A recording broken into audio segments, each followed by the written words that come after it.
விசுவாசத்தில் பெருகணும். அந்த விசுவாசத்தில் நீங்கள் பெருகும் பொழுது தான் விசுவாசத்தின் பெருக்கம் உங்களுக்குள்ளே வர வேண்டும் தேவ பிள்ளையே. அப்போ நீங்கள் ஒரு பெருக்கத்தின் ஆசீர்வாதத்தை இந்த மாதத்தில் அதை ஆலோசனையாக கேட்குறீங்க. இதை பெற்றுக்கொள்வதற்கு நமக்குள்ளே என்னது வேணும்? விசுவாசம் வேணும். அது கரெக்டாக வரும். கர்த்தர் ஸ்தோத்திரம் உண்டாவதாக. அப்போ நீ ஆசீர்வதிக்கப்படுவீங்க. நான் ஆசீர்வதித்து பெருகவே பெருக பண்ணு சொல்லி முடிச்சிடறார். அதோட விட்டுட்டாரா? விடவில்லை தேவ பிள்ளையே. அவர் என்ன செஞ்சார்? விடவில்லை, அப்படியே விட்டு போகவில்லை. அவர் அதை உறுதிப்படுத்தினார், செய்து முடித்தார்.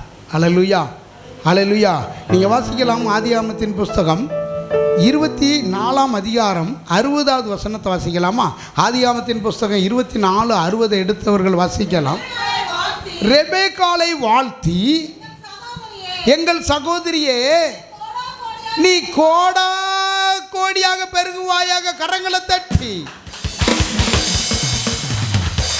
எங்கள் சகோதரியே நீ கோடா கோடி பெருவாயாக. கல்யாணம் முடிச்சவங்களுக்கு பூரா தெரியும், இது முடிக்காதவங்களுக்கும் தெரியும். அது அந்த செய்தியில் இருந்திருப்பாங்க. நீ கோடா கோடி பெருவாயாகன்னு சொல்லி எல்லா கல்யாண வீட்லேயும் வாசிக்கிறது தான். எல்லா கல்யாண வீட்லேயும் வாசிக்கிறது தான் தேவ பிள்ளையே. நீ கோடா கோடி பெருகுவாயாக. எப்படியா? கோடா கோடியாம். சின்ன கொஞ்சம் கொஞ்சம் பெருக்கம்ல, கோடா கோடி பெருகுவாயாக. உன் சந்ததியார் பகைஞனுடைய வாசஸ்தலத்தை சுதந்தரித்துக் கொள்வார்களாக. உன்னுடைய பெருக்கம் எப்படிப்பட்ட பெருக்கமாக இருக்குமா? உன் சந்ததி தங்கள் பகைஞனுடைய வாசல்களை சுதந்தரிக்கிற பெருக்கம். அல்லேலூயா. என்ன பெருக்கம்?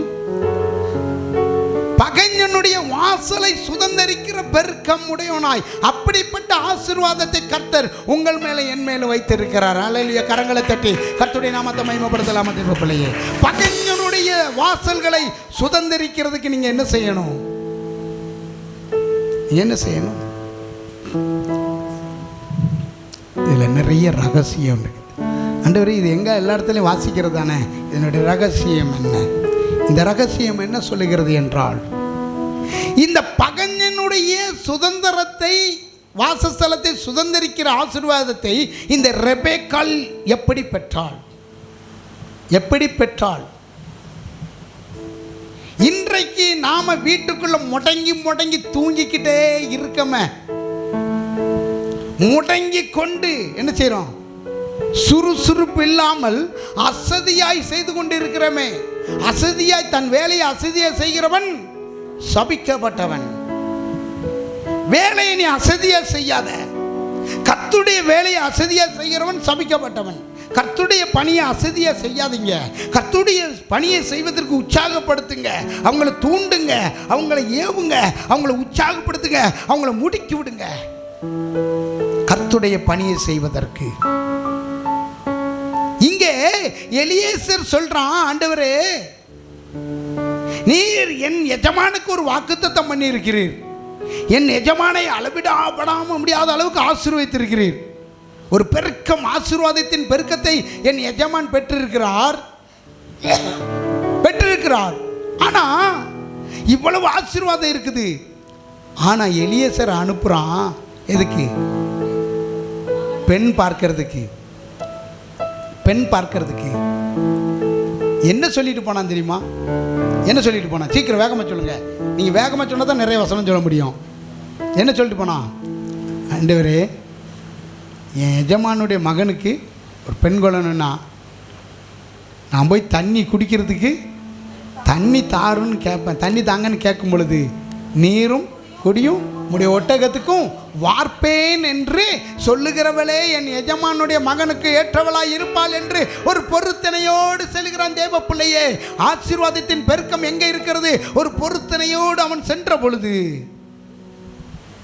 இந்த ஆசீர்வாத பெருக்கம் எப்போ வந்தது தெரியுமா? அவளுடைய சுறுசுறுப்பு, ரெபெக்காளுடைய சுறுசுறுப்பு. ரெபெக்காள் அங்கே வந்த பொழுது, இந்த எலியேசர் அங்கே போன பொழுது என்னவா? வந்தால் மகா ரூபவதியும் புருஷனை அறியாத கன்னியுமாய் இருந்தால் அவள் தூரத்தில் இருந்து இறங்கி துறவில் இறங்கி தூரத்தில் இறங்கி இல்ல, அவள் துறவில் இறங்கி தன் குடத்தை நிரப்பிக்கொண்டு ஒரு பெருக்கம் அறகுறையா கொண்டு வரல. குடிக்கு தண்ணி கேட்டா இன்னைக்கு என்ன செய்வோம்? கொஞ்சமாக கோழி கொடுப்போம், கொஞ்சமாக கோழி கொடுப்போம். சில டீசன்ட் பார்ட்டி அண்ணாக்க குடிச்சிரும், சில பார்ட்டி என்ன செஞ்சு வாயை வச்சு குடிச்சிடும், மிச்ச தண்ணி துரத்தான் கொத்தணும், அது வேற விஷயம். அப்போ அவ குடத்தை நிரப்பி ஒரு பெருக்கத்தின் ஆசீர்வாதத்தை முதலே சுமந்து கொண்டு வருகிறாள். அந்த பெருக்கம் அதை குடத்தில் நிரப்பி ஏறி வந்தால் அப்பொழுது அந்த ஊழியக்காரன் எதிர்கொண்டோடி கொஞ்சம் கேட்டான். கொஞ்சம் இதை குறித்து ஒரு செய்தி இருக்கு. கொஞ்சம் குடிக்க கொடும், என்னவா கொஞ்சம் குடிக்க கேட்டான். அதற்கு அவள் குடியும் என் ஆண்டவனே என்று சீக்கிரமாய் குடத்தை இறக்கி தன் கையில் இறக்கி கொண்டு குடிக்க கொடுத்தால், கொடுத்த பின் எப்படி தெரியுமா? இங்கே தான் சிந்திக்கணும். நீங்கள் ஒரு டம்ளர் தண்ணி கேட்டாலும் வேறு வேலை இல்லை, 10 தடையாவது கேட்கணும் தண்ணி தாங்க அப்படின்னு. என்னவா எத்தனை தடவை கேட்கணும்? தண்ணி கொடுங்க, குடிக்க கொஞ்சம் தண்ணி கிடைக்குமா கூப்பிடணும். காது கேட்காது, ஒன்றும் கேட்காது. ஆனால் இங்கே யாரோ எவரோ நம்ம கேட்டாலும் கிடைக்காது, யார் கேட்டாலும் கிடைக்காது. ஆனால் அங்கே எலியேசர் யாருன்னே தெரியாது அவளுக்கு. ஆனால் என்னவா நீரும் குடியும். ஒட்டகங்களுக்கு பார்ப்போம். ஒட்டகம்னா நீங்கள் ஆடு மாடு மற்ற இதெல்லாம் மிருக ஜீவன்லாம் என்ன செய்யும்? கொஞ்சம் குடிக்கும், கொஞ்சம் ஒரு லெவலு தான் குடிச்சிட்டு போயிட்டே இருக்கும். ஆனால் அந்த ஒட்டகம் மாத்திரம் எவ்வளோ குடிக்கும்? ஊற்றிக்கிட்டே இருக்கணும், குடிச்சிக்கிட்டே இருக்கும். ஆனால் ஒட்டகம் எத்தனை தெரியுமா? கிட்டத்தட்ட 10 ஒட்டகம்னு நினைக்கிறேன். 10 தானே இல்லையோ? எண்ணிக்கை கொடுக்கலையோ? இருக்குன்னு நினைக்கிறேன். கர்த்தருக்கு ஸ்தோத்திரம் உண்டாது. 10 ஒட்டகங்கள். என்னவா எத்தனை? அது வாசிச்சிருங்க அந்த வசனம். பின்பு அந்த ஊழியக்காரன் தன் எஜமானுடைய ஒட்டகங்களில் 10 ஒட்டகங்களை தன்னுடைய கொண்டு. அப்போ 10 ஒட்டகத்துக்கும் வார்த்திருப்பாளா இல்லையா? அது எங்கள் துறவில் இறங்கி ஏறணும். வீட்டுக்குள்ளே ஒரு குடத்துலேருந்து ஒரு டம்ளர் தண்ணி கோழி கொடுக்க வேறு வேலை இல்லைன்னு வர்ற நேரத்தில் அவன் இறங்கி ஏறி 10 ஒட்டகங்களுக்கும் கொடுத்துருப்பான்ல. நல்லா சிந்திச்சு பாருங்க. அப்போ அவளுடைய சுறுசுறுப்பு, அவளுடைய தாழ்மை, அவளுடைய இரக்கம் இந்த இடத்துல தான் நீங்கள் பார்க்கணும்.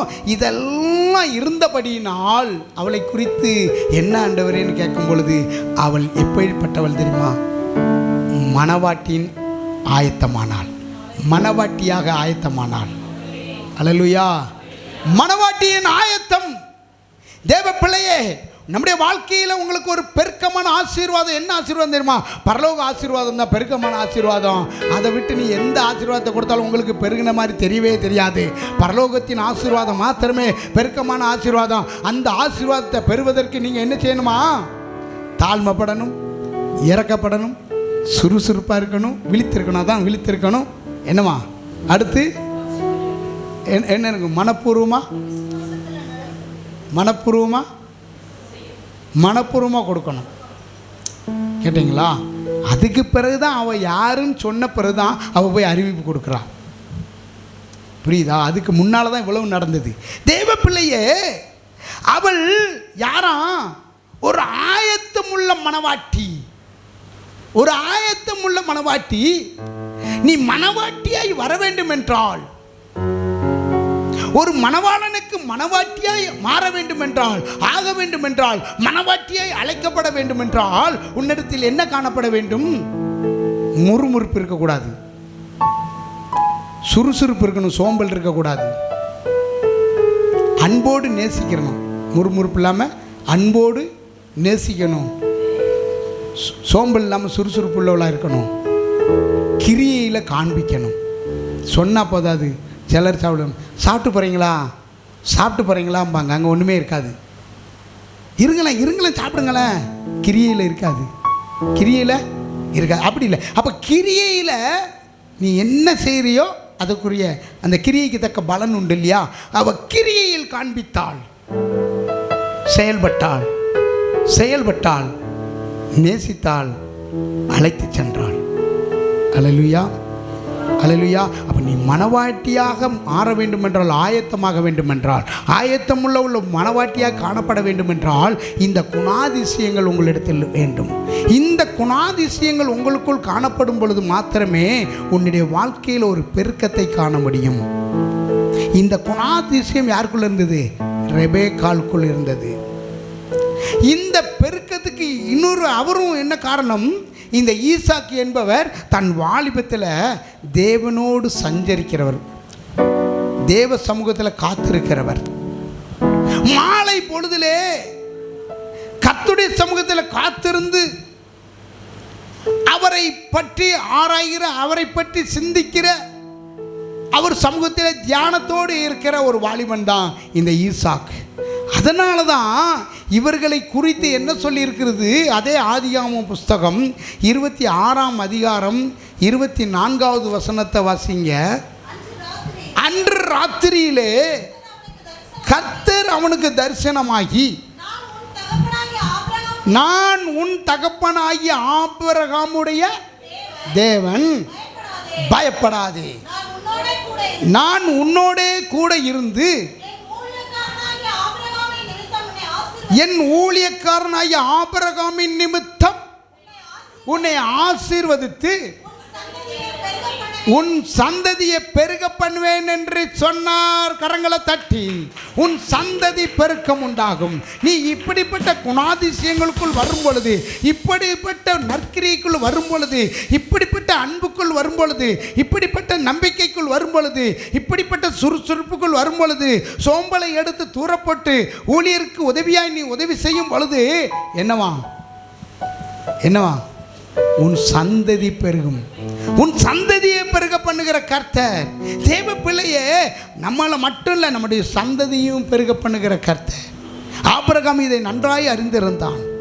சந்ததி பெருகும், உனக்குள் ஆசீர்வதிக்கப்படும் சொன்னவர் சும்மா அல்ல, அவர் உண்மையுள்ள தேவன், வானத்துக்கும் பூமிக்கும் மேலான அதிகாரமுடைய தேவன்.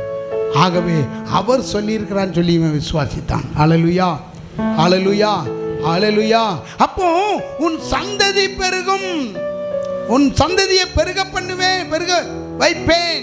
உன் சந்ததியை பெருக பண்ணுகிற தேவன் நான்.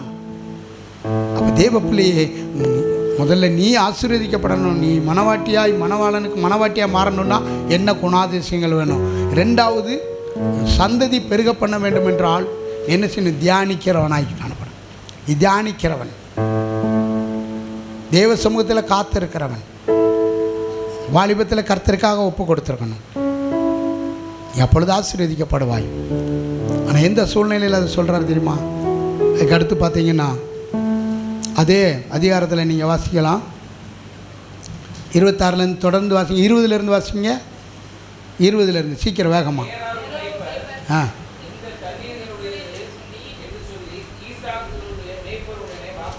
வாக்குவாதம் பண்ணினார்கள். அவர்கள் தன்னோடு வாக்குவாதம் பண்ணினபடினால் ஏசேக்கு என்று பெயரிட்டான். வேறொரு துறவை வெட்டினார்கள். அதை குறித்து வாக்குவாதம் பண்ணினார்கள். அதுக்கு என்னவா? சித்னா என்று பெயரிட்டான். பின்பு அவ்விடம் விட்டு பெயர்ந்து போய் வேறொரு துறவை வெட்டினான். அதை குறித்து அவர்கள் வாக்குவாதம் பண்ணின பொழுது பண்ணவில்லை. அப்பொழுது அவன், நாம் தேசத்தில் பழுகும்படிக்கு இப்பொழுது கர்த்தர் நமக்கு இடம் உண்டாக்கினார். கரங்களை தட்டி இப்பொழுது கர்த்தர் நமக்கு ஒரு இடத்தை பிரதிஷ்டை பண்ணி தரார் பாருங்க. இடம் உண்டாக்கினார். தேவ பிள்ளையே, வாக்குவாதங்கள் இங்கே இருக்கிறது. வாக்குவாதங்கள் இங்கே இருக்கிறது. என்னுடைய நம்ம தான் துறவு வெட்டியிருக்கோம், நம்ம தான் ஊழியம் செய்கிறோம், நம்ம தான் ஆத்மா ஆதாயம் பண்ணுறோம். ஆனால் இந்த துறவுக்கு ஒரு வாக்குவாதம் உண்டாகிறது. இது எங்களுக்கு சொந்தம், இது எங்களுக்கு சொந்தம் தெரியுமா? அதில் என்ன ஆத்துமா, ஏன் ஆத்துமா, ஏன் ஆத்துமா, ஏன் ஆத்துமா, ஏன் ஆத்துமா? எங்கேருந்து பிடிச்சாங்கன்னு தெரியல ஆத்துமாவை, எங்கேருந்து பிடிச்சிட்டு வந்தாங்கன்னு தெரியல. ஏன் ஆத்துமா? எங்கேயாவது போய் நீ போய் சுவிசேஷம் சொல்லி ஆத்துமா பிடிச்சிட்டு வந்தியா? இல்லை. எங்கேயா பாடுபட்டிருக்கியா, பிரயாசப்பட்டிருக்கியா? இல்லை. ஆனால் ஏன் ஆத்துமா, ஏன் ஆத்துமா? வாக்குவாதம். ஆனால் அதுதான் இந்த வசனத்தை வாசிக்கும் பொழுது சிந்தித்தேன், இந்த இடத்துல இருந்து இன்னொரு இடத்துக்கு நம்ம ஷிஃப்ட் ஆக போகிறோம். இந்த வாக்குவாதம் நிறைஞ்ச இடத்துல இருந்து ஒரு வாக்குவாதத்திலேருந்து வெளியே வந்தாச்சு, ரெண்டாவது வாக்குவாதத்திலேருந்து வெளியே போகிறோம். அங்கே போனவொன்னே இயேசுக்கு சித்துனா இன்றோடு ஒளிந்தது மகனே, இயேசுக்கு சித்துனா இன்றோடு ஒளிந்தது மகளே, ரெகோபோத் தொடங்கி விட்டது நமக்கு, ரெகோபோத் தொடங்கி விட்டது. அன்னுக்கு போதித்து நடக்கும் பாதையை நாள்தோறும் காட்டுவேன், பயப்படாதே.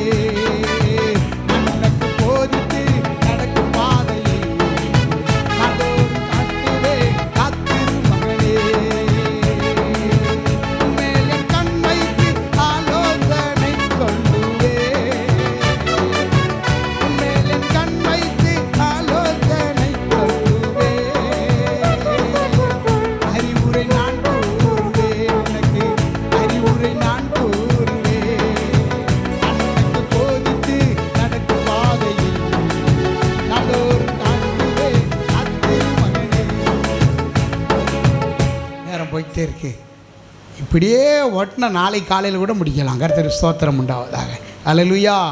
நீங்கள் இருப்பீங்கன்னா நானும் நிற்க தயார். அல்லேலூயா. கர்த்தருக்குள் விசுவாசத்தோடு உண்மையாக சொல்லுங்கள், நாங்கள் இருக்கோன்னு. 1:30 மணி ஆனோன்னு யாரெல்லாம் எங்கே போகிறேன்னு தெரியாது. கர்த்தருக்கு ஸ்தோத்திரம் உண்டாவதாக. கர்த்தருடைய நாமம் மகிமைப்படுவதாக. ரெகோபோத் சித்தனா முடிஞ்சது. கர்த்தர் இன்றைக்கு நமக்கு ஒரு வழியை பெருக பண்ணி வைத்திருக்கிறார், விரிவடைய வைத்திருக்கிறார், உருவாக்கி வைத்திருக்கிறார். தேவ பிள்ளையே, அந்த இடத்துல போனோன்னா ஒரு பெரிய பெருக்கம் உண்டாக போகிறது. என்ன பெருக்கம் தெரியுமா? என்ன பெருக்கம் சொல்லுங்களேன். உங்கள் உள்ளத்தில் நிறைவு தான் வெளியில் வரும். ஸ்தோத்திரம். அல்லேலூயா, அல்லேலூயா. ஆத்தும பெருக்கம் அன்றைய உண்டாக போகிறது. தேவ பிள்ளையே, அந்த ஆத்துமா பெருக்கத்தை பார்த்து, இந்த நீரூற்று அங்கே எழும்பி வருகிறதை பார்த்து, இந்த நீரூற்று ஓடுகிறதை பார்த்து, உன் வாய்க்கால்கள் நிரம்பி வழிகிறதை பார்க்கிறேன் என்று கர்த்தர் மகிமைப்படுவார். கர்த்தர் மகிமைப்படுவார். எதிராளி யோசிப்பான், ஐயையோ விட்டுட்டமே. எதிராளி யோசிப்பான், ஐயையோ இவன்கிட்ட மோதினது தப்பல்லவா, திரும்ப வருவான் ஒப்புரவாக. இந்த காட்சி எனக்கு தெரியும், உங்களுக்கு தெரியாது. திரும்ப வருவோம் ஒப்புரவாக. தெரியுமா உங்களுக்கு? இது ரகசியம் வேற. ஆமாம், எவ்வளவோ முயற்சி எடுத்தாங்க, எத்தனையோ பேரை விட்டு பேசுனாங்க, வந்துருங்க திரும்ப ஊழியத்துக்கு. எதுக்கு? ஏசேக்கு சித்தனா விட்டு வெளியே வந்துட்டேன், ரெகோபத்துக்கு வந்தாச்சு. இன்னும் போய் ஏசேக்கில் நிற்க போகிறது இல்லை. எங்கே நிற்க போகிறது இல்லை? சித்தனாவில் நிற்க போகிறது இல்லை. ரெகோபத் தொடங்கி விட்டது. நமக்கு எல்கை, நமக்கு இடம் உண்டாக்கி விட்டார், நமக்கு இடம் உண்டாக்கி விட்டார். தேவ பிள்ளையே, இந்த இடத்துல ஆராதனை நடந்துக்கிட்டு இருக்குது. கொள்ளங்கிணறில் அந்த இடத்த பத்திரம் போட்டு வந்திருக்கிறேன். சாயங்காலமாக கூப்பிட்டு நான் அந்த இடத்த விற்க போகிறேன்னாங்க. இந்த இடத்த விற்க போகிறேன் சொல்லுங்கண்ணா, தாராளம் விற்றுக்கோங்கன்ட்டு. நம்ம சொல்லக்கூடாது, இல்லை விற்காதுங்கன்னு சொல்லக்கூடாது. நம்ம எந்த பொருளையும் யார் பொருளையும் நம்ம அபகரிக்க விரும்பவில்லை. கொடுத்தாலும் அபகரிக்கலாம் விரும்புகிறதெல்லாம் கிடையாது. அப்போது விற்க போகிறோம், விற்றுருங்க. என்ன அப்படி சொல்லிட்டீங்க? ஆமாம், எங்களுக்கு இடம் உண்டாக்கினார். அல்லேலூயா. எங்களுக்கு தேசத்தில் இடம் உண்டாக்கி விட்டார். ஐயா பத்திரம் முடிச்சுட்டு வந்துட்டேன் ஐயா, நீங்கள் கொடுக்கணும்னா கொடுத்துக்கலாம். ஐயோ ஐயோ, நீங்கள் ஒரு ஊழியரை பட்டு நீங்களே பார்த்துக்கிடலாம். சரி, இயேசுக்கு சித்தனாவிலேருந்து இப்போ வெளியே போக போகிறோம். அல்லேலூயா, அல்லேலூயா. இது வெறும் அவங்க ஒன்றும் சொல்லலை. இருந்தாலும் இந்த வசனம் வந்ததுக்காக சொல்கிறேன். நான் இதிலிருந்து கர்த்தர் கொண்டு போகிற நோக்கங்கள் இப்படி இருக்கிறதுங்கிறத நான் சொல்ல வரேன். அப்போ அங்கே ஒரு பெருக்கத்தை கர்த்தர் உண்டாக்க போகிறார். தேசத்தில் நமக்கு இடம் உண்டாக்கினார் பெருகுவதற்கு ஒரு இடத்தை கர்த்தர் உண்டாக்கி வைத்திருக்கிறார். அப்போ எல்லா காரியத்தையும் பார்க்கும் பொழுது, ஆராய்ந்து பார்க்கும் பொழுது, கர்த்தர் முன்கூட்டியே வசனத்தின்படியே நம்மை நடத்துகிறார். எல்லாம் நமக்கு வசனத்தின்படி நடந்திருக்குது. ஹல்லேலூயா, ஹல்லேலூயா. இப்போ ரெகோபத் தொடங்கி விட்டது. கரங்களை தட்டி 29ஆம் தேதி ரெகோபத்துக்குள்ள நுழைய போகிறோம். ஹல்லேலூயா. 29ஆம் தேதி ரெகோபத்துக்குள்ள நுழைய போகிறோம். அங்கே பெருக்கெடுத்து போகிறது. ஊற்று பெருகெடுத்து ஓட போகிறது. ஊற்று பெருகெடுத்து போட போகிறது என்றால் தேவனுடைய அபிஷேக வல்லமை பலமாய் ஊற்றப்பட போகிறது. அது சாலமோன் ராஜா நாட்களிலே அப்பா அந்த ஆலயத்தில் இறங்கின மகிமையின் ஆலயம், அந்த மகிமை இறங்கினது போல அந்த ஆலயத்தில் ஊற்று ரெகோபத்திலிருந்து ஊற்று பெருக்கெடுத்து அந்த ஆலயம் நிரம்பி வழிய போகிறது. தேவ பிள்ளையே, அப்படிப்பட்ட பெருக்கத்துக்குள்ள கர்த்தர் நம்மளை நடத்த போகிறார். தேவ பிள்ளையே, இந்த ரெகோபத்துக்குள்ள நாம நுழையும் பொழுது வேறொரு ஊற்றை தோண்டினா அதில் நீர் ஊற்று வந்துட்டு அதுக்கு ரெகோபத்துன்னு விட்டான். நீர் பொங்கி வழிகிறது என்றால் அபிஷேகத்தை குறிக்கிறது. அபிஷேகத்தை குறிக்கிறது. அந்த ரெகோபத்து மின்னிடத்தில் தேவனுடைய அபிஷேகம் சாலமோன் ராஜா நாட்களில் இறங்கின அதே அபிஷேகம் இந்த ஆலயத்தில் இறங்கணும். நாம் ஜெபிக்கிறது அடிக்கடி அந்த